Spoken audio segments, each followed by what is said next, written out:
saya Salim Faye Kata Mimi dari Prodi Hubungan Internasional NIM E111201028. Yang pertama adalah balance of power.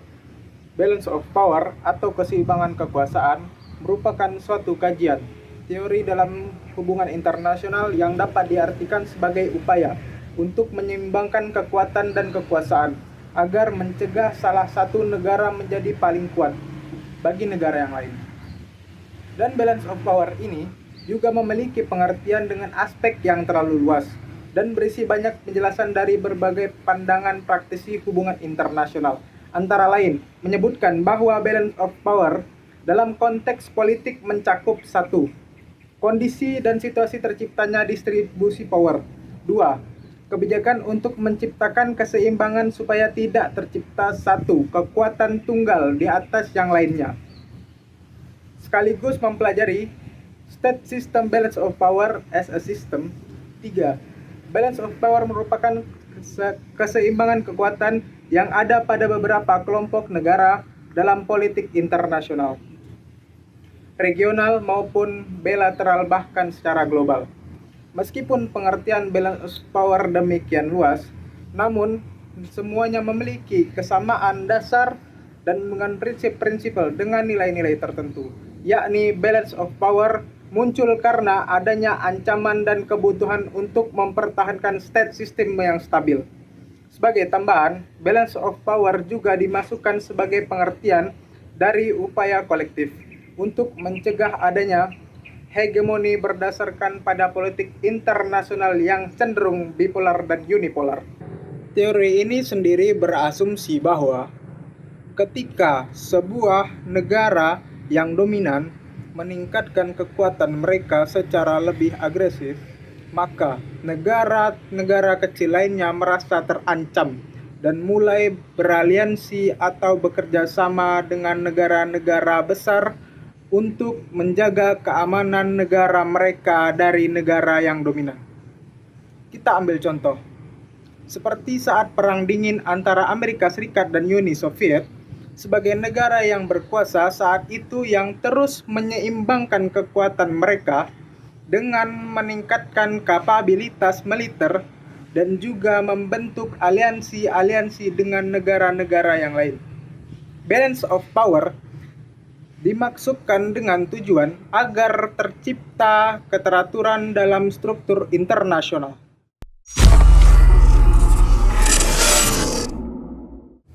Sekarang saya akan menjelaskan 5 unit analisa dalam hubungan internasional.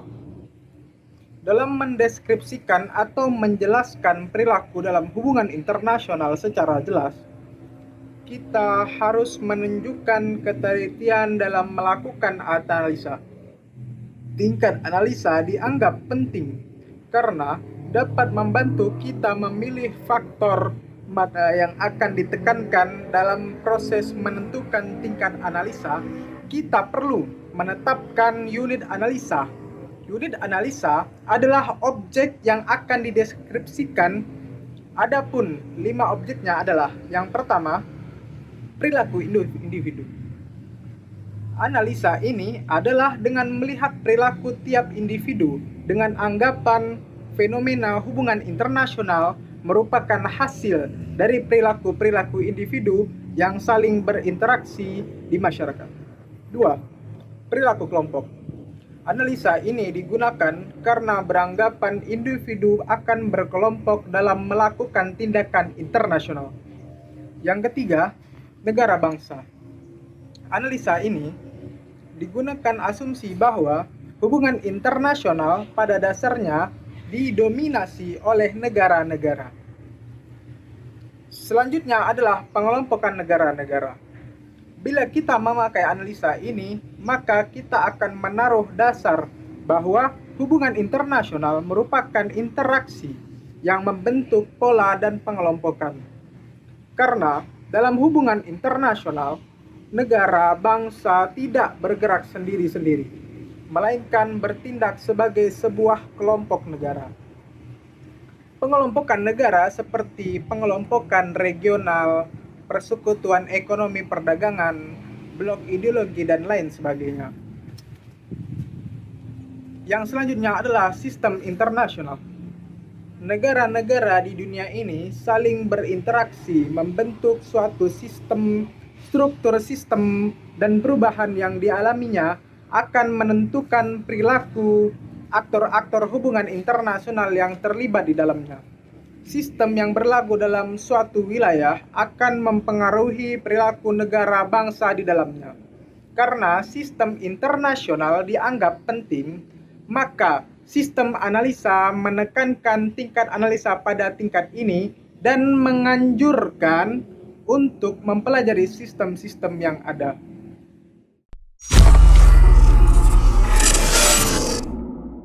Sekarang saya akan menjelaskan 6 paradigma di dalam hubungan internasional. Perkembangan ilmu hubungan internasional dapat dilacak dari perkembangan paradigma atau aliran-aliran pemikiran dalam hubungan internasional itu sendiri. 1. Idealisme. Semua manusia menginginkan perdamaian. Watak dasar manusia adalah ingin hidup dalam suasana damai. Oleh karena itu, hubungan antar bangsa pada prinsipnya dikembangkan untuk menciptakan kedamaian. Normatif, butuh hubungan internasional, opini publik untuk kepentingan negara, pelaksanaan politik yang bersifat multilateral atau internasionalis atau humanis, strategi dengan mengedepankan legalitas, moralitas, dan demokrasi. Yang kedua, realisme. Pemikiran awal yang ditawarkan oleh paradigma realisme ini memiliki 3 prinsip, yaitu yang pertama adalah negara merupakan aktor terpenting dalam hubungan internasional. Kedua, terdapat perbedaan yang tajam antara politik dalam negeri dan politik internasional. Ketiga, titik tekan perhatian kajian hubungan internasional adalah mengenai kekuatan dan perdamaian. Paradigma realisme memandang bahwa negara sebagai organisasi yang hidup, berperan, dan bertindak secara rasional, serta tindakan-tindakannya berdasarkan kepentingan yang meluruskan secara rasional. Pendekatan teoritik ini menggambarkan semua hubungan internasional sebagai suatu pergulatan yang memperebutkan kekuasaan di antara negara-negara, yang mana dari masing-masing negara tersebut mengejar kepentingan nasionalnya sendiri-sendiri, dan umumnya pesimistik mengenai prospek upaya dalam penghapusan konflik dan perang. 3. Behavioralisme. Menurut prinsip atau pemikiran behavioralisme, negara adalah pembuat kebijakan. Artinya, yang dimaksudkan sebagai negara dalam pandangan behavioralisme adalah sekelompok orang yang bertanggung jawab membuat keputusan di negara tersebut. Dan tindakan negara adalah tindakan yang diambil oleh pihak yang bertindak atas nama negara untuk memahami perilaku. Dengan para teoritis harus menetapkan kembali dunia secara pandangan para pengambil kebijakan. 4. Liberalisme. Paradigma liberalisme mengutamakan kerjasama, berbeda dengan paradigma realisme. Asumsi dasar liberal meliputi keyakinan bahwa hubungan internasional dapat bersifat kooperatif daripada konfliktual. Kerjasama antar organisasi internasional teoritis liberal menekankan bentuk politik dunia yang berbeda dan menekankan kerjasama antar negaranya. Kaum liberal Republika berpendapat bahwa konstitusi demokratif liberal dalam bentuk-bentuk pemerintahan adalah paling vital dalam mengadakan hubungan yang damai dan kooperatif di antara negara-negara. 5. Pluralisme. Aktor non-negara adalah kenyataan yang penting dalam hubungan internasional.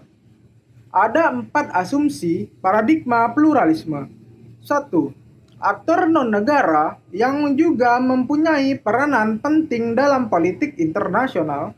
2. Negara bukan satu-satunya aktor, karena aktor yang lain selain negara bukan juga mempunyai peran yang sama pentingnya dengan negara. 3. Negara bukan aktor rasional, karena pembuatan kebijakan luar negeri suatu negara melewati proses yang dicampuri konflik, kompetisi, serta perundingan antar aktor di dalam suatu negara. 4. Permasalahan-permasalahan yang ada tidak hanya terpaku pada power atau national security, tetapi meluas pada masalah-masalah sosial, ekonomi, dan lain. 6. Konstruktivis. Dan seperti yang telah diketahui bahwasanya konstruktivisme sendiri merupakan perspektif yang berasal dari ilmu sosial sosiologi, bukan perspektif yang benar-benar berasal dari ilmu hubungan internasional. Dalam hal yang menjadi perhitungan, konstruktivisme cenderung menarik pada hal realisme kritis, yang dimana merupakan epistemologi, pendapat dari suatu sudut pandang yang menyimpulkan dampak yang ada. Sekarang saya akan menjelaskan tentang 5 konsep umum dalam hubungan internasional. Yang pertama adalah peranan. Konsep peranan merupakan aspek dinamis apabila seseorang melaksanakan hak dan kewajibannya sesuai dengan kedudukannya, maka ia menjalankan peran. Peranan juga berarti bagian dari tugas utama yang harus dijalankan. Mukhtar Mas'ud menyatakan bahwa peranan adalah perilaku yang diharapkan akan dilakukan oleh seseorang yang menduduki sesuatu posisi. Ini adalah perilaku yang dilekatkan pada posisi tersebut.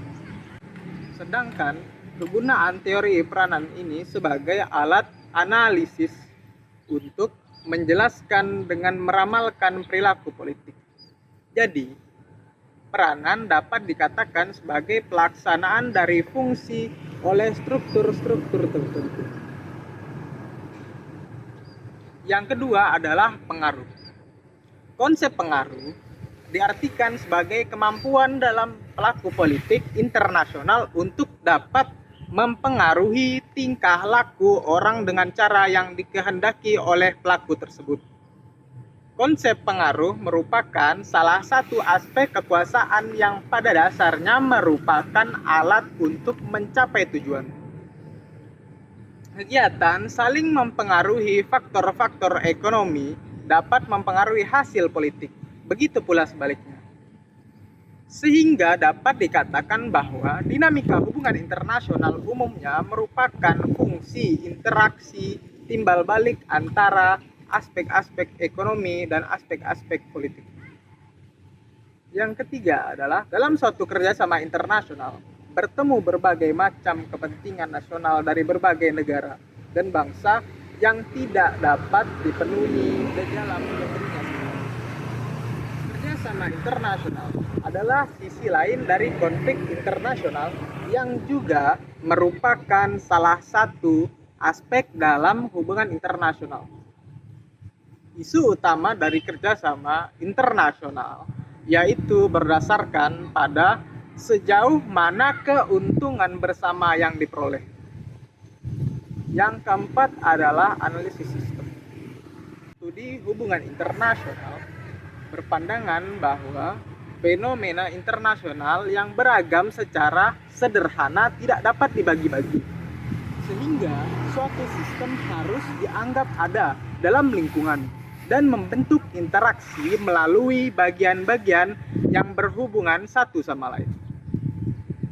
Yang kelima adalah kepentingan nasional. Konsep kepentingan nasional merupakan suatu dasar untuk menjelaskan perilaku luar negeri suatu negara. Para penganut realis menyamakan kepentingan nasional sebagai upaya negara untuk mengejar power, di mana power adalah segala sesuatu yang dapat mengembangkan dan memelihara kontrol negara terhadap negara lain. Kepentingan nasional juga dapat dijelaskan sebagai tujuan fundamental dan faktor-faktor penentu akhir yang mengarahkan para pembuat keputusan dari suatu negara dalam rumus kebijakan luar negeri.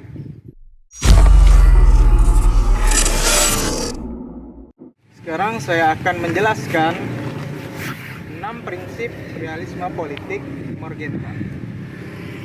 Yang pertama adalah pelaku ditentukan oleh hukum objektif yang berakar pada kuadrat manusia. Dalam hal ini, realisme percaya akan hukum objektivitas politik dan percaya terhadap kemungkinan untuk mengembangkan teori rasional yang mencerminkan hukum objektif yang dianggap dapat membedakan antara kebenaran yang memang benar secara rasional dan kedua adalah power. Konsep kepentingan yang harus diperjuangkan dengan power, pandangan realis terhadap politik internasional akan berhati-hati terhadap dua kesalahpahaman, yaitu yang pertama berkenaan dengan motif dengan referensi ideologi. Realis berasumsi bahwa realitas politik penuh dengan ketidakpastian dan keadaan yang tidak masuk akal dari sistem serta berpengaruh terhadap pengambilan kebijakan luar negeri. Yang ketiga adalah objektif dan universal. Kepentingan bersifat dinamis, objektif, dan universal. Corak kepentingan yang menentukan tindakan politik suatu negara dapat dilihat dari konteks politik dan kebudayaan. Kepentingan itu harus bersifat dinamis, yaitu selalu bergerak sesuai dengan keadaan politik internasional. Karena setiap negara memiliki kepentingan dan kebutuhan yang berbeda-beda. 4. Prinsip moral universal. Prinsip moral universal tidak menentukan sikap negara. Meski sikap negara jelas akan memiliki implikasi moral dan etika. Pada dasarnya, realisme politik menyadari akan pentingnya moral dari tindakan politik bagi individu. Akan tetapi, hal itu tidak dapat diimplementasi ke dalam tindakan negara dalam mengambil keputusan luar negeri. Realisme juga menganggap bahwa kebijaksanaan merupakan pertimbangan atas konsekuensi alternatif tindakan politik sebagai baik kelima. Serangkaian prinsip universal. Tidak ada serangkaian prinsip moral yang disetujui secara universal. Konsep kepentingan yang didefinisikan kekuasaan telah menyelamatkan kita dari kebodohan politik itu sendiri.